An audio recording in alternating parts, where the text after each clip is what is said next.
Hi everybody and welcome to the video and live streaming show. My name's John Lacey and I'm joined as always by Sam Proof. Today on the show we're going to be talking about staying sane as a content creator and managing your expectations and mental health. And I guess we'll get stuck into this in just a moment, but we are going out live to all the various places. I've got to remember which button I'm pressing on the stream deck. I think it's that one there. So if you are watching live, do that hashtag team live thing that I'm always trying to make happen. And if you're watching us later on, you can do hashtag team replay. We are going out to all the various places, so let us know where you're watching from. That would be wonderful. But Sam, how are you doing? How's life been treating you? Okay, we had a bit of COVID run through the house, and Amanda is now sick with something else apparently, so she's been home for the past couple of days. And Los Angeles is just like on fire. It's like over 100 degrees every day. Which for those of you in Celsius, that's like 7,000 degrees, I believe. That's the translation to that. Yeah, it ain't. I got into my car today to go pick the kids up from school, and the first 10 minutes was me like trying to drive like yeah, it sucks. But Yeah, beyond that, we know good. that in the Australian summer for sure. I totally I feel Yeah, you on that one. yeah, yeah. But tomorrow I might be going stag to this, but originally Amanda and I are supposed to be going to the annual Kitten Rescue Fur Ball, which is a big gala event that somebody donated tickets on our behalf for. So it should be fun. Might be a little lonely, but we'll see. We'll report back next week. Awesome. Yeah, so hello to Saeed who's watching from Germany where it's ridiculously late at night or early in the morning. I'm not really sure which. But yes, thank you so much for joining us, everybody. We're going to get stuck into the subject matter for today.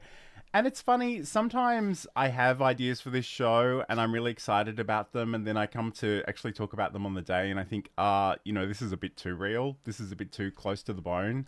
Because I like to sort of figure things out and then share them with the world. But this is kind of a bit of a struggle for me all of the time anyway. So as much as it is a little bit uncomfortable for me to talk about this today, I thought it was important because I think it's something that we all experience. And I think it's worth sort of thinking about how we can manage it and manage our own expectations and emotions and deal with that first of all. But I guess where I wanted to start this conversation today was really talking about commitment, because I think it is really important to commit to a project or, um, over time, because I think what I see a lot of is beginners, they do something 2, 3, 4 times tops and go, okay, well, that didn't make me instantly famous, so I've got to Right. give up and move on with my life. So I guess it's really important to think about what your goals actually are and what you're hoping to achieve and think about your why. So I guess, Sam, and I like to come back to Cute Avalanche as a bit of an example. Sure. I think that's something that has a very tangible why. But can you sort of speak to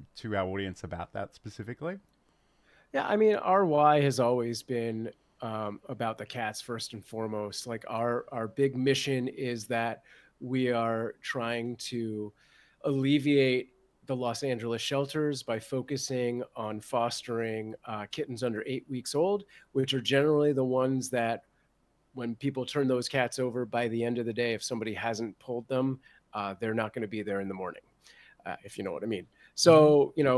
So, we try and take that off of their hands, which allows other fosters to come in and take older animals that they don't need quite the amount of specialty. They don't need to know how to bottle feed or stimulate or any of those things. So, like, first and foremost, it's on there. When it comes to the content itself, our why is really just to spread that message and educate, and to some extent entertain. Absolutely. And I guess I keep coming back to this, but I think it's really interesting of your community for Cute Avalanche specifically is there are cat owners and cat lovers, but there are also a number of people Yeah. that would love to own a cat but can't because they're either Yes. allergic or they're in an apartment or, whatever different reasons. So I think it's really nice to see all these people with very different circumstances at times sort of come together and share those experiences and watch on with the things that you guys are doing. I guess like it's one of those interesting things for me. and I guess Sam alluded to COVID earlier.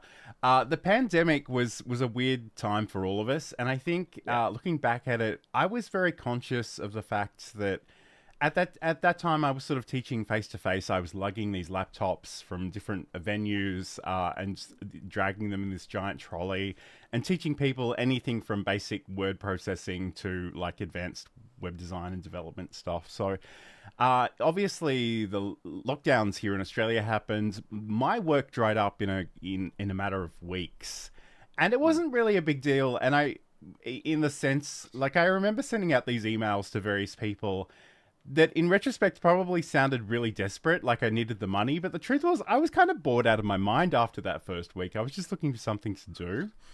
And I thought, I have all these skills, but nobody really knows who I am or what I'm capable of.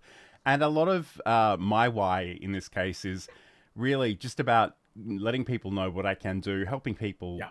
achieve different things. And it's very much a personal branding activity. And we've kind of discussed that in the past. But I think, it's important to be conscious of your why, because when times do get tough, or maybe it doesn't seem as rewarding as it usually does, it's often a good time to reflect on those things and just realign a little bit.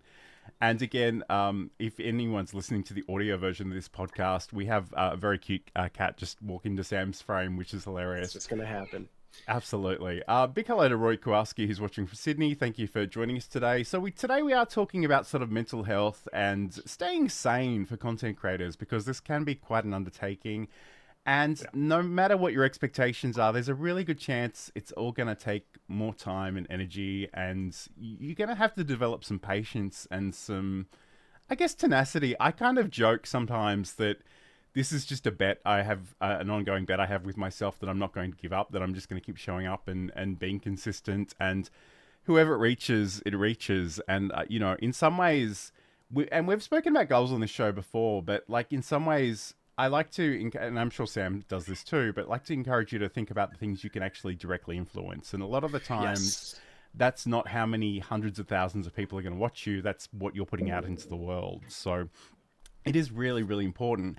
And I guess the other part of the commitment and consistency aspect of this is like, when and where are you actually going to be showing up? Because I think it's really important, because people need to see or hear or have some touch point with you on an ongoing basis to develop that relationship in the first place. So we've been doing this show, according to my notes, we've shown up to do this 96 times. Yeah. There are a few shows that never quite made it out into the world because of the way we started our production, but it has been a real undertaking. And I mean, there have definitely been weeks when I didn't feel like it, but I'm always grateful that I push myself to show up even when the motivation isn't there.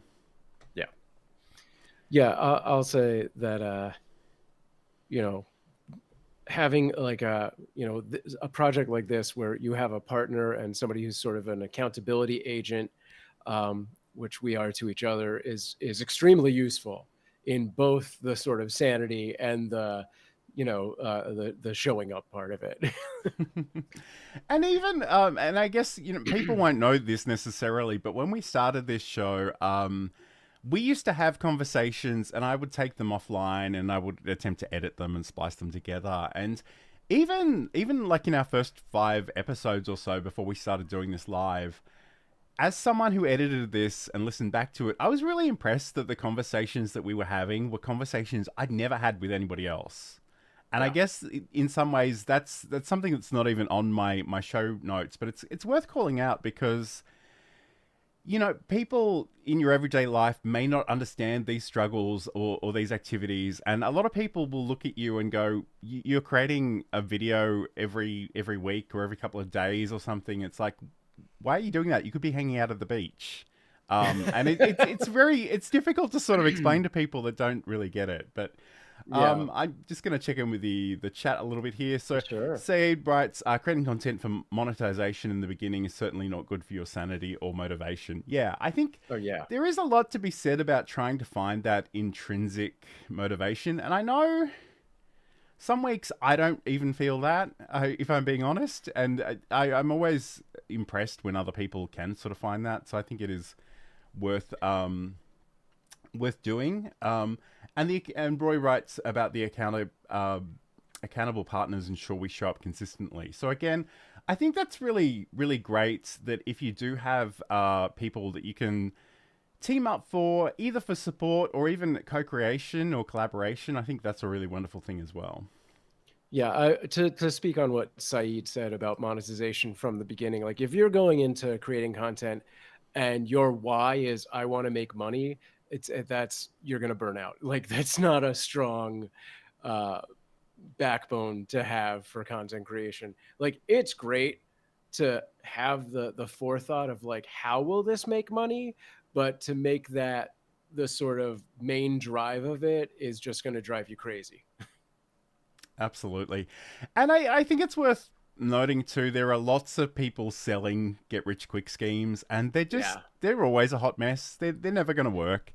Like, and maybe quick is a relative term, but I would be very cautious about sort of using that as your motivation. But I guess the other thing too, and Corrine also says that she loves her accountability partners as well, which is really awesome.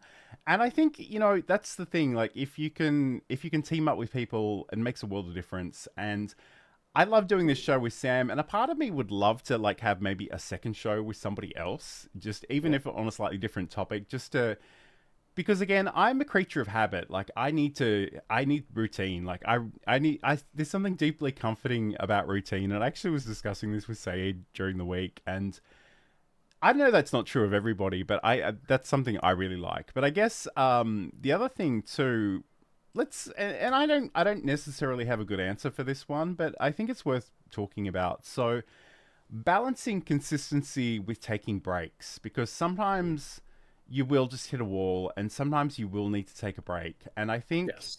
it's really tricky to negotiate that because, if, and I'll use myself as an example, I haven't recorded a podcast episode in, I don't know, six to 9 months, probably, if I'm being honest. Yeah. I'd have to log into Libsyn and see what that looked like. And it just wasn't sparking joy. And I thought, I don't have it in me right now to do that. And I just put that on the back burner, and I haven't, cancelled it completely. But it is something I want to revisit. But sometimes you just need to check in with yourself and say, hey, this isn't really helping me right now. So I'm just going to take a break from that one as well. Yeah. I mean, I think when anyone goes into doing content, you really need to sit down with like a full month of your time and like just look at it and put in all of the like necessary obligations. Like this is when my full-time job is. This is when I should be sleeping for 8 to 10 hours, whatever it is. Like give yourself a reasonable amount of sleep. And this is when I eat, and this is when I do this. This is when I'm going to shower. And then whatever that amount of time that's left, take 30% of that and go, this is when I'm going to focus on making content. And if that's an hour a week, so be it. But like once you've got that, because you don't want to fill all that time with now I use all of the free time to make, you will lose your mind doing that. Take a Mm, small portion of it, dedicate that to content, and dedicate the rest to having fun and relaxing. Um, and then work on workflows, because the better your workflow is as a creator, the more time you're going to get back on it. And then when it comes time to be like, okay, I need extra time off, you've maybe got that workflow down so good that you can schedule things in advance and have them going out, and people won't even realize you're taking time off, but you can be. Like when we do this show and I turn it into a podcast, I don't do every single episode that same week. I do about 3 or 4 in a batch in one day, and then they're scheduled to go out. And then I don't have to worry about those for another 3 to 4 weeks. you know, like, absolutely. And I guess, first of all, hi to Gabriel, who's watching over on LinkedIn, I believe. He did a really cool thing. And again, forgive me if I'm getting this wrong because it was a bit of a blur yesterday, but he did sort of a roundup of upcoming LinkedIn events, and I think he promoted our one as well. So thank you for that. nice. Thank He you. also writes that I believe in taking breaks. They are important to reset, recharge, and rest. It's where I find my peace before I come back to creating. And I just want to go back to that point that Sam made a moment ago. It's again, I'm a very habitual person, so I need to think about that and be mindful of that. And in a lot of ways, the way I start a project is I think about what's the smallest thing I can deliver on a consistent basis. And Yes. whatever consistent looks like for you, it could be once a month, it could be once a week, it could be daily if you're really ambitious. But once I commit to that and I start doing that, not only will you learn things along that way and you'll ultimately develop that workflow again that Sam sort of alluded to earlier. Um, but once you've sort of mastered that, then you can think about potentially adding something else on. Like you don't want to run too much with things. And I've seen people that like 2 weeks a year will just post something. Will post twice a day, every day for 2 weeks, and then they'll just ghost for the rest Burn of out. the year. And Yeah. it's just, I think you've got to sort of think about how you're going to manage that. And again, it could be sort of batching content. It could be a number of different things, but it's definitely worth sort of keeping in mind and just thinking about the sustainability of that more generally. But before we move on to our next segment, I just want to talk briefly about being a consistent human being. Because I think that's important because I see a lot of people just jump from thing to thing to thing, and all the social media experts are now AI experts, and I'm like, okay, that's an interesting flex, but you do you. Um, but I think a lot of this comes back to relationship building, and if I don't know who you are as a person, that potentially can be quite jarring. If you're one person week one and then you show up as a completely different person week two, it is kind of important that you bring yourself to that and be a little bit open. And I say that as someone who is a painful introvert. So I know it's not always easy, but it is something I certainly aspire to.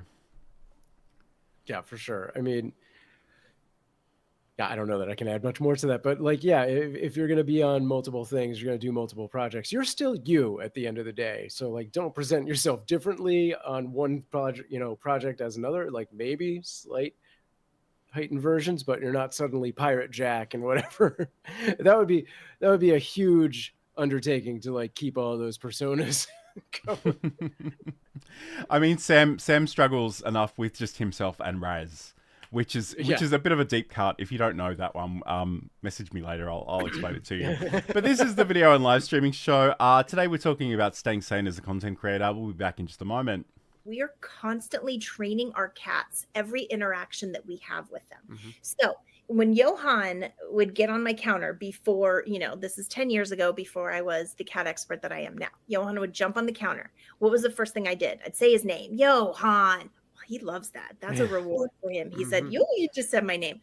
I would go over to him and I talk to him and be like, you can't be on the counter. Johan loves when I talk to him. Ding, that's another reward for Johan. I'd pick him up and put him on the ground, but I didn't want him to think I was mad at him. So when I'd pick him up very nicely and kiss him on the head and say, I love you, but you can't be here. I'd put him on the ground. I had just done 3 things that rewarded him for being on the counter. So I was encouraging him to continue doing that. And that's a segment from Sam's podcast, Just Kidding Around, which you can learn more about over at cuteavalanche.com. This is a video and live streaming show. Today we're talking about staying sane as a content creator. I just want to check in with the chat a little bit before we continue on to the next segment. Gabe writes, the point that Sam talked about, workflows is vital when you are creating. I do a live events guide that posts daily on LinkedIn. There is a system behind being able to pull it off daily. So yes, it's worthwhile sort of thinking about how things actually work because, and again, like this, in some ways I worry that this might be a personality failure on my behalf, but I really do, like it's really important to me personally that I touch things and I do them manually and I don't like the AI tools and I need to stop bringing it up because I swear we lose viewers every time I mention it. But you've just got to figure out what works for you, and that could be different things. And I think there are certain market leaders, especially in terms of software, that there are the Canvas, there are the I can't even think of the other example I was going to give you. Like there are certain things that are very popular, and it's worth trying them out. But just you don't have to use them just because everybody else is using them. Just decide if they work for you or not. Gabe also writes, it's the same approach when I do an everyday live stream program as well. The secret sauce is having the system in place to streamline the process. Yeah, For absolutely. sure. Yeah. And I think, we don't go to any great lengths to hide the facts of how this show is arranged with its 4 segments and its breaks. That's sort of a creative constraint that I think works pretty well for us. So again, obviously we're talking to all kinds of people doing all kinds of things and very broad brushes here. So whatever makes sense for you is really important to find and sort of uncover, I think, in some regards. So let's talk about expectations. So I kind of said this already, but no matter what you're imagining, what you're trying to build, it's probably going to take more time and energy than you're imagining right now. And I struggle with this a little bit because I don't want to discourage newbies because they're often really enthusiastic, but I kind of also want to set some expectations as well. So it can be, just think about what you're trying to achieve. And again, the thing that I always come back to, I've already mentioned it earlier today, so is just that thinking about the things you actually have direct influence over. And that's not how many people love you and worship you. That's really about the things that you're creating and putting out into the world. So I guess I'd be really interested to hear about, how people in the chat sort of manage their own expectations as well. Although I did want to mention this from Saeed as well before we get there. So Saeed writes, I never plan or schedule anything when I'm in the mood. I just create and share. And I think that's great to some extent. And, I think Saeed is very chill and just, when the creativity hits him, he just rolls with it. I've said this on many shows. I'm a bit of a control freak. I need a lot of structure in my life, so that's just how I roll. But I guess the great thing about Saeed in particular is he does a lot of collaboration, and when you're going out and you're doing trainings or you're doing sessions with other people, you do need to plan that a little bit. So I guess just keep that in mind. But hello to Claire Sarah as well. Great to have your company here today. So. Sam, I know you're working with a lot of creators these days. Do you need to do anything to set their expectations? Do they ever come in and go, I'm going to be famous by next Tuesday? Do you have to talk them back from that? Yeah, I mean, generally, if I'm working with a client, I'm like, it's going to be 6 months before we might see results. So and that's 6 months of consistently putting out at least weekly content. So you got to give yourself that. It could happen in 3 months, but it could also realistically happen in a year. The point is that you build that habit, you build that workflow so that you can go for a year. And when it breaks, and you'll have all of this archived stuff to look back on and be like, also there's this stuff. So it's there, you can't make content for virality. It's not a thing. It's not going to happen. There's 3 people in the world that can do that consistently. That's not a realistic vision. So going into it, with a 6-month plan is, I think, the minimum you should anticipate doing any kind of channel. But really a year, is the fallback. If after a year, you've plateaued, you've dipped, you've seen nothing, maybe the subject matter is wrong or the format is wrong and you need to try something different completely. But within that 6-month window, you should be doing those experiments at the same time so that you have enough data to go, okay, there's just not enough left-handed Eskimos watching my videos on left-handed Eskimo openers. Maybe I need something different, right? I love that. So Claire writes, I always plan for no audience in the room, and if they are, that's a bonus. Otherwise, it's always planned for the replay. And I think this is something I often say, and I sort of hard learnt from my own experience because I did a lot of live streams with no audience. And the thing that I kind of told myself was that, not only do you have those repurposing opportunities, but every time I go live, I'm building a presentation muscle. So I'm developing my own skills, and that could be communication skills, that could be technical skills, that could just be wrangling all the separate parts of the stream or whatever we're sort of working with. And I think no matter how good you think you are, you really need to put in a lot of reps to get better. And that just takes time and just takes repetition. And unfortunately, there is no shortcut for that. So, and I kind of, like, I describe that as being a bit of a feature as a newbie rather than a bug. Like, you get to work out those bugs before you have a lot of people sort of watching you. You can make those mistakes and it's not really a big deal. And, you know, the thing we say is, like, if it went really, really badly, just unlist it. Just make it go away. Yeah. Delete it. Like, nobody really needs to know. If you're not even ready to do that, potentially think about doing it in a private setting. I know Saeed does a lot of stuff in Zoom rooms where he can sort of control the audience a little bit, which is great as well. Yeah. Saeed writes, "This is not advice, just how I operate. I am creative. Tuesdays and Thursdays from 2 p.m. to 4 p.m. doesn't work for my brain. However, I could still schedule when I share the outcomes." Yeah, I mean, that's definitely true. I mean, yeah, it's whatever works for you. You know, I've done several jobs where everybody's like using specific tools, right? Like Asana. And my brain doesn't do Asana, but I love Trello, which on paper, those are the same damn thing. But there's just something about Trello, which is so much easier for me. And it just makes, you know, my ability to visualize what I'm working on easier. But that being said, yes, creativity comes when creativity comes, which generally is when you step away from trying to be creative. When you go to do something like shower and you have no other obligations when you're in a shower. You can't be checking your phone. You can't be on your computer. You can't be, you know, watching a show or anything. Maybe you could be, but like those kind of situations, like take away the pressure of other obligations. And that's when creativity comes out. But then you just have to harness that to use later. And I think that's a really good point because you know, we have this terrible habit of trying to imagine what next week's show will be the minute this show ends.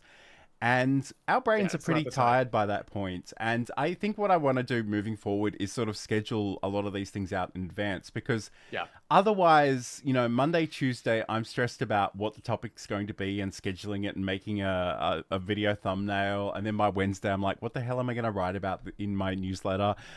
So, you know, it's a good idea to maybe plan some stuff ahead of time as well. But I don't know, like you know, Saeed is very, very creative and, you know, he's very captivating and people love him. So, I mean, whatever he's doing is working very, very well for him. I just think, you know, if there is a way that you can schedule something into your schedule, you become part of other people's schedules as well. So you become part of their week and they become familiar with you as well. But I guess getting back to like the actual topic of this particular segment, you know, those expectations, I think the other part of this is how do you manage your reactions and your emotions when something doesn't work? Because I think we've all had that experience where we put a lot of time and love and energy into something and we thought it was going to work really well and like just crickets are all we hear back. So, you know, and then conversely, often the thing you don't care about at all that you've just put together in 30 seconds will take off, which is just maddening.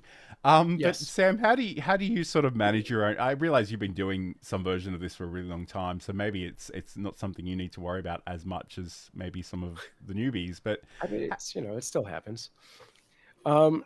So yeah, I mean, it's really easy. You just flip the table and then all of the Monopoly pieces go everywhere and that's it. You go on to the next thing. No. So yeah, I've time and time again put out the video that I was like, this is really funny. I worked really hard on this. I thought this was amazing.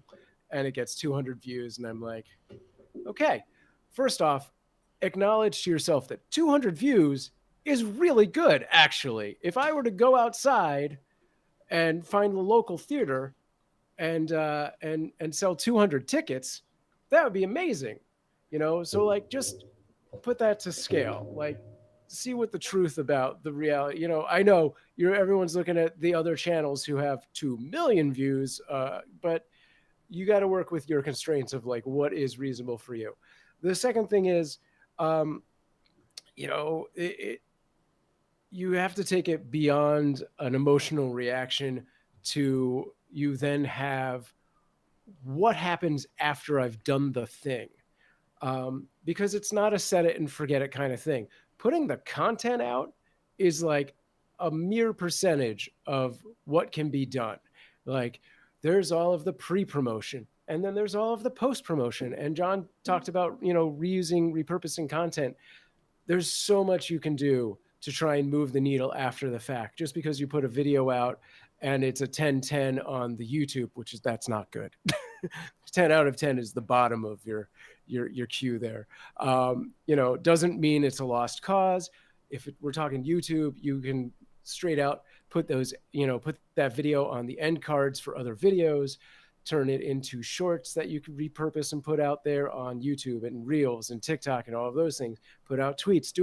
There's so much other promotion to be done to try and get it in there, because if it's a video, it's out there forever and it could come back to life. I've had several videos, 14-year-old videos, that are suddenly now my most active videos. So it's, you have to like go beyond your reaction, and managing your reaction just has to be like, what should be done at this point. And I think it's really worthwhile to think about the framing of the feedback that you get, because, 200 views on YouTube may not seem particularly impressive, but can you imagine speaking to an audience of 200 people? Yeah. Like that would be really, really cool. And I guess, like, Sam and I, we're older type folk. So, the internet hasn't always been what it is today. And back in high school, I wrote and recorded all this music on a computer, and I made some software on a computer, and I would physically burn discs, CDs, and DVDs, and sell these things to people to people at school and teachers and stuff. And I think maybe I sold 10 or 15 of those things, but you compare that to the affordances that the internet gives us. It's I think it's sometimes it's really tempting, and again Saeed sort of frames this in an interesting way. There's always someone who's doing worse than you. Not sure how motivating that is, but it's true. And I wish I was a better person, but sometimes the thing that actually does make me feel better about myself is just finding somebody that's doing a worse job than me and just watching their content. Yeah, I mean, your video, you put a video out that gets 200 views. There's thousands, millions of videos out there that get under 50 views, so like it's going to be okay. And I mean, like, it's you say under 1,000, like there are a lot of videos that have somewhere between 1 to 3 views. So again, that's what I'm saying. I guess, just don't get too fixated on the numbers, and we'll talk about that in the next segment because I think it is kind of important. But this is the Video and Live Streaming Show. Thank you so much for joining us. Hi, I'm John Lacey, and in Build a Presentation Muscle, I want to talk about finding your voice, refining and sharing your message, using tools and technology to share that message, and looking after yourself as a creator.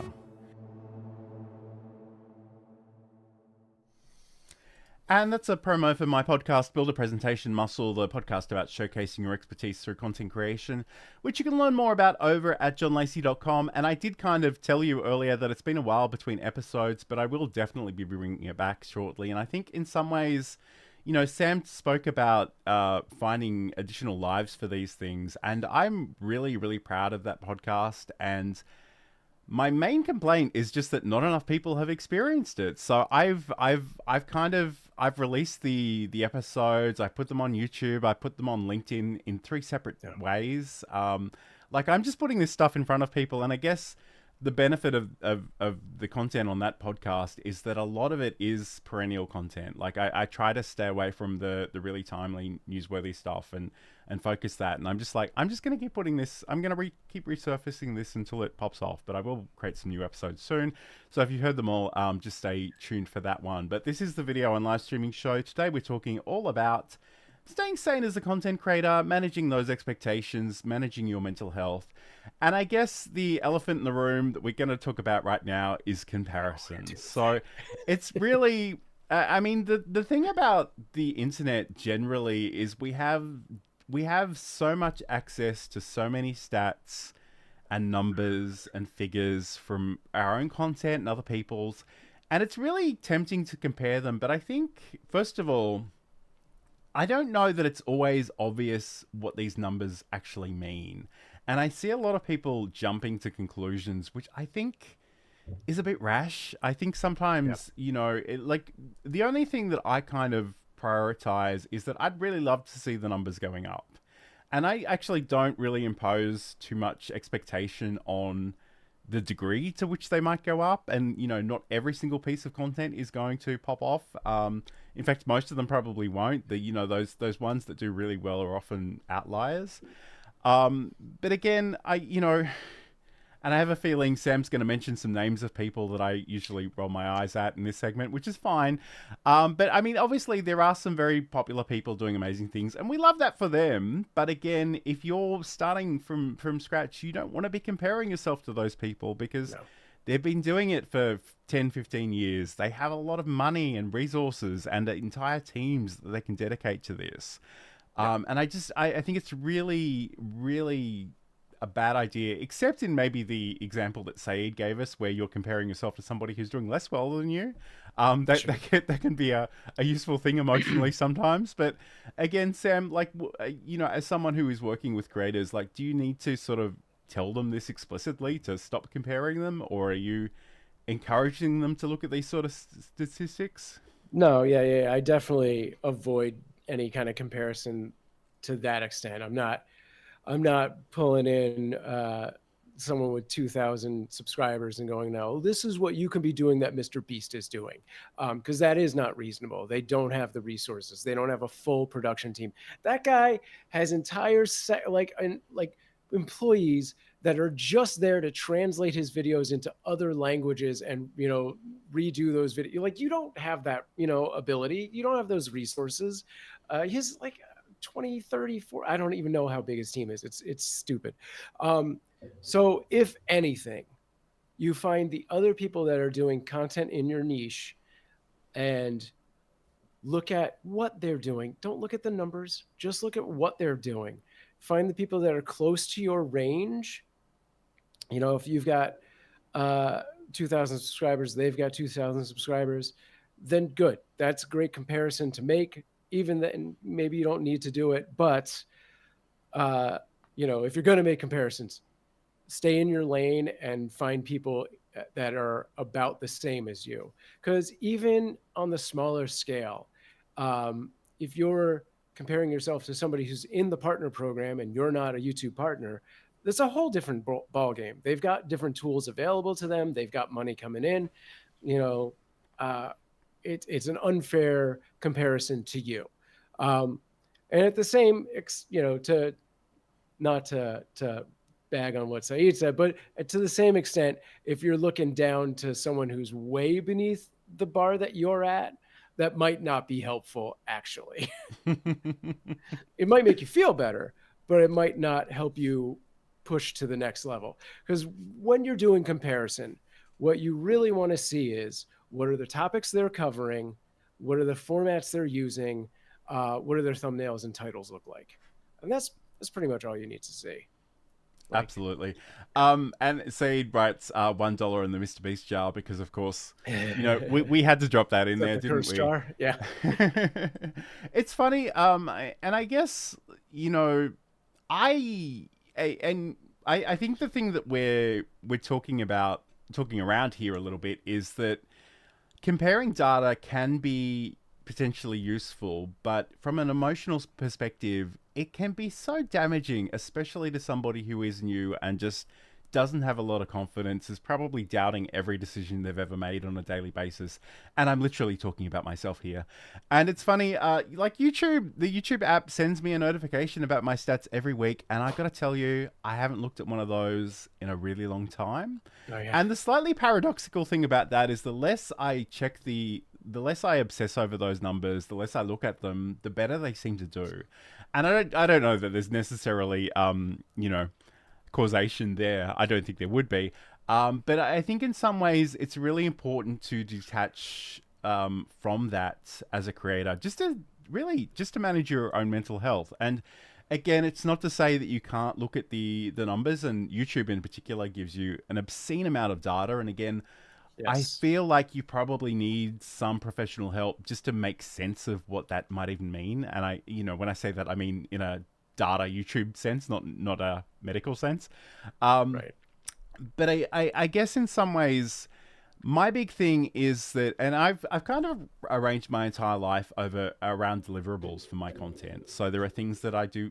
We do this show, I do my newsletter, and in a lot of ways, I don't want to look up to see how people are reacting to stuff. Like, I mean, I do want to check in with comments and reply to people and build those relationships. But once it's out there, once I've promoted it, I really want to put my head down and work on the next thing. And I just, and I think Sam is probably more of a data scientist than I am in this regard, because I know he's always testing and comparing things.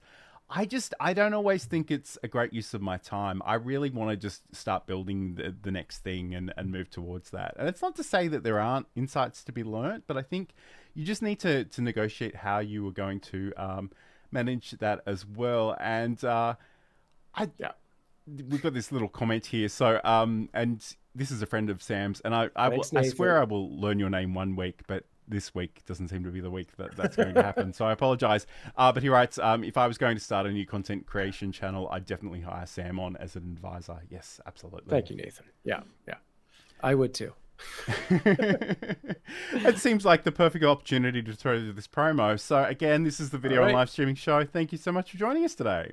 Hey gang, if you need help running a live stream or optimizing your YouTube channel, get in touch with me. I can help you get set up with live streaming, operate your stream, strategize your YouTube channel, and so much more. Hit me up at samproof.tv, and I'll talk to you soon. And if you do need help with those live production services or, YouTube management and other things, certainly reach out to Sam at samproof.tv. This is the video and live streaming show. We're talking all about managing your emotions, your expectations, just staying sane as a content creator. And let's talk about progress, because I think, and I'll go back to this comment that Saeed wrote, and I believe he's quoting somebody, but I'm not entirely sure who it is, but don't compare yourself with other people, compare yourself with who you were yesterday.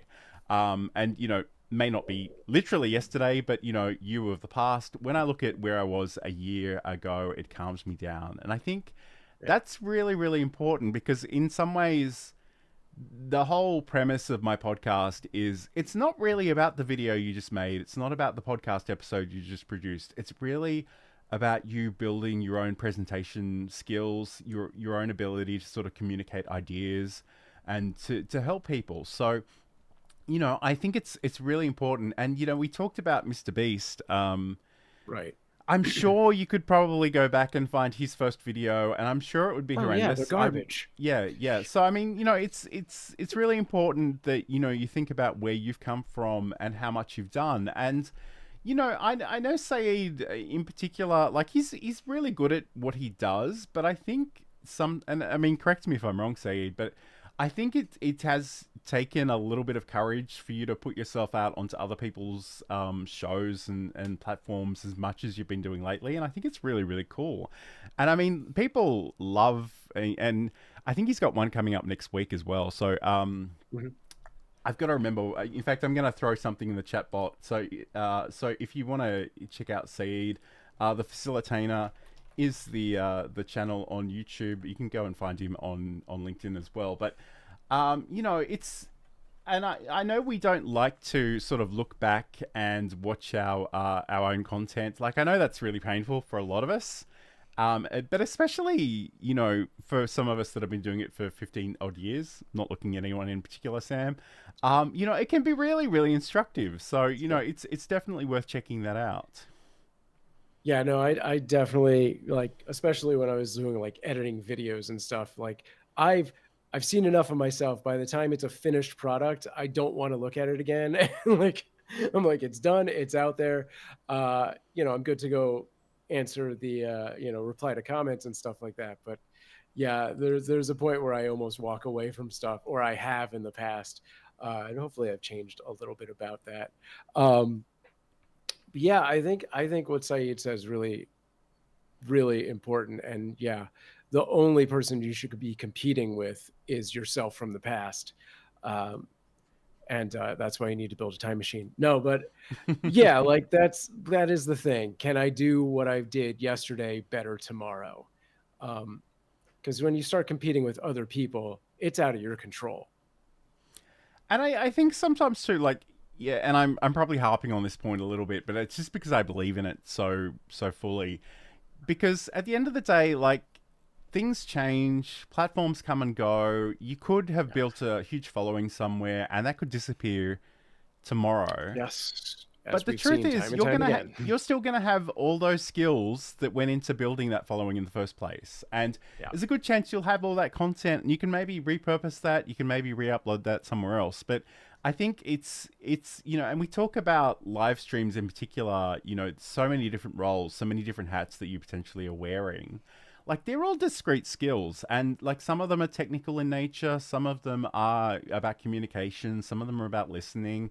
A lot of it's about building relationships. So, you know, no matter where you are, like, if you were to reflect on where you were 6 months ago, a couple of years ago, and again, I keep bringing up the fact that we started this show offline and I would edit them. If you go back and watch, because I think they still exist somewhere on YouTube, they're really bad. They're, like, I'm not going to sugarcoat it. They're really awful, and there were a lot of things that we had to sort of overcome, and we just had to practice. And I think in some ways, it can be really tempting to want to let yourself off. But I think going back to that commitment piece, you need the practice. And if the thing that's going to help you practice is putting it on a calendar, or having an accountability buddy, or scheduling it and making it live, you know, these things are additional weight to make you follow through. And I think that's really, really important as well. Yeah.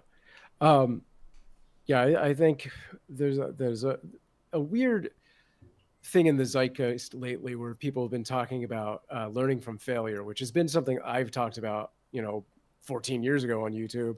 I had named a show Failpire just because that was based on that concept of, like, you only do better when you first fail. And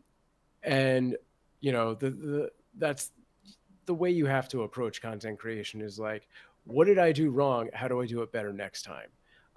Because if you go into it and your first video out of the gate was viral, you're not going to know how you did that, and you're not going to know how to do it again.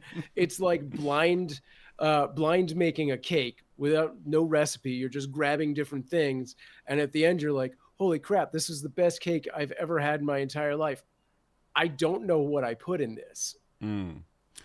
And you say, he writes, when I realized I got some views, likes, and followers, I started thinking, who are these weirdos? But it's a motivator to do it again and again. The first one is always the hardest. And I think Nathan writes, Sam has a vid on his channel that has 2.8 million views. Dang. Yeah. And again, I think that harks back to your earlier point, because I'm assuming it's the Zine video. I believe so. Okay. So I guess, like, there are a lot of historical things that that can't be reproduced anymore, because I think that when that video was a thing, somebody was actually like a human being was collating videos that everyone in the world would see on the front page of YouTube, and I believe this particular video was chosen to be one of those.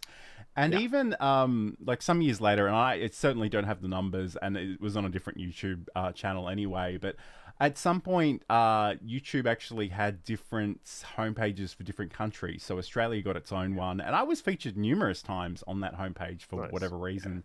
I'm assuming there was a very small pool of content to choose from, but it was kind of amazing. Like, every day I'd just wake up and be like, oh wow, there's another one of my videos on the homepage. It's really bizarre. But again, like, those are things that are so outside of your control. It's not even worth imagining what they would be like. And the reality of it today is that I'm sure there are certain really popular videos, but all of this is driven by algorithm. No one is, as far as I know, no one is actually collating this stuff. They're not making choices about what is good and what is bad.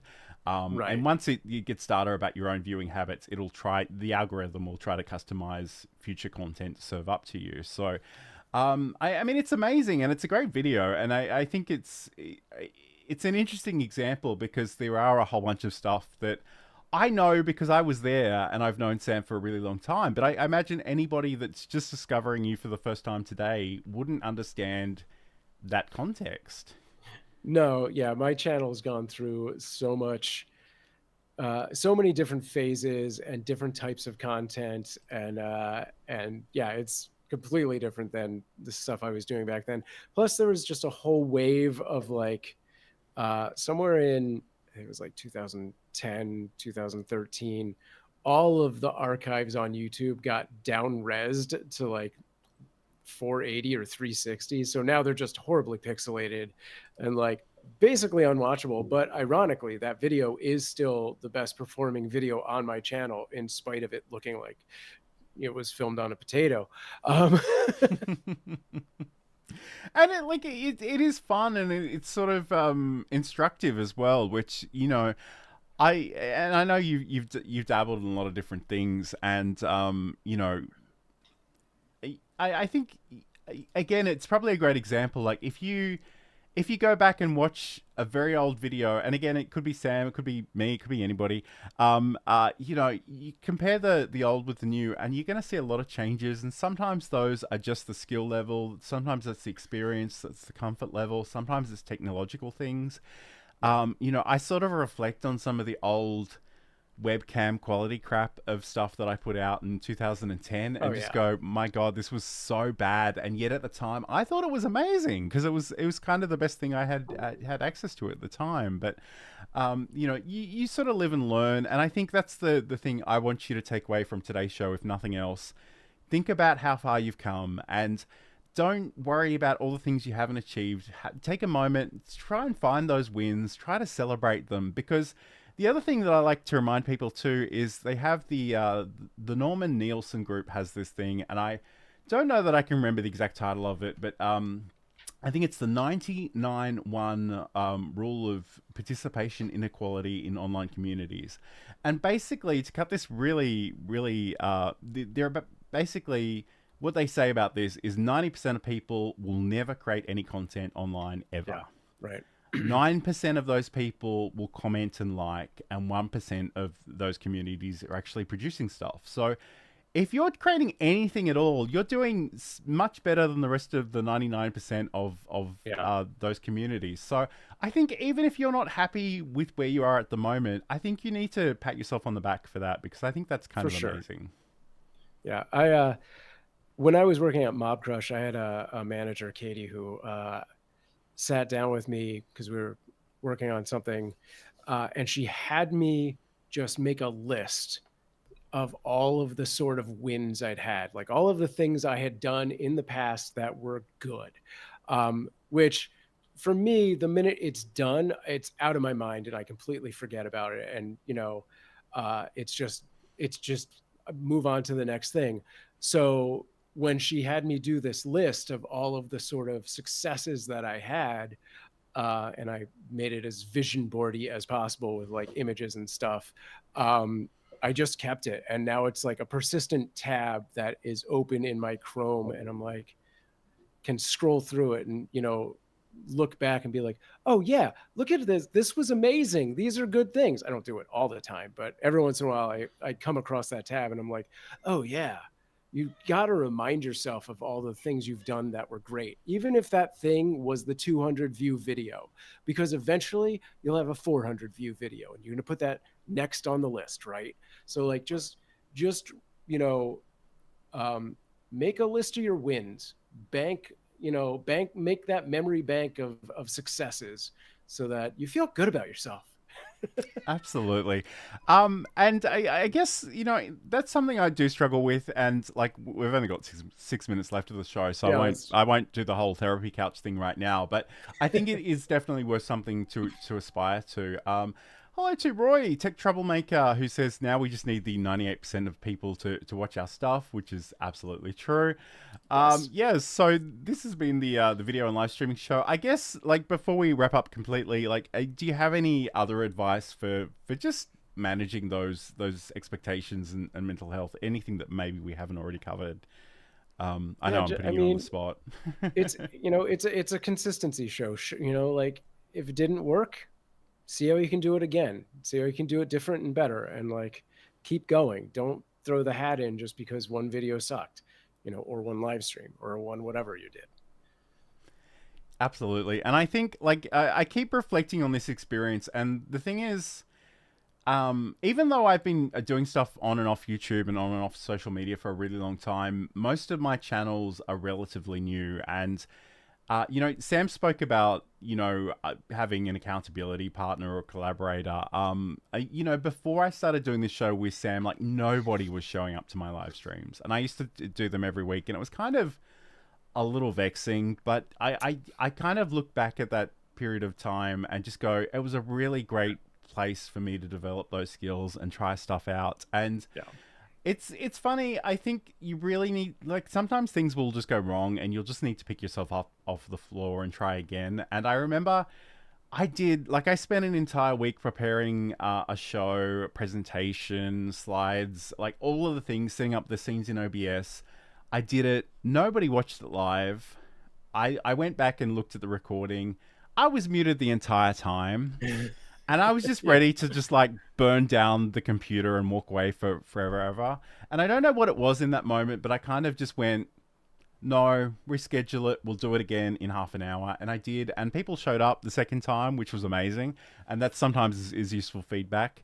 And I think like you need to hang on sometimes. You just need to keep trying. So Yeah. I would keep that as well. Nathan writes, I just watched Sam's first video entitled "My Job." He's standing in front of a control center with all these old school tube TVs. Yeah, I was working at a reality TV company. Yes.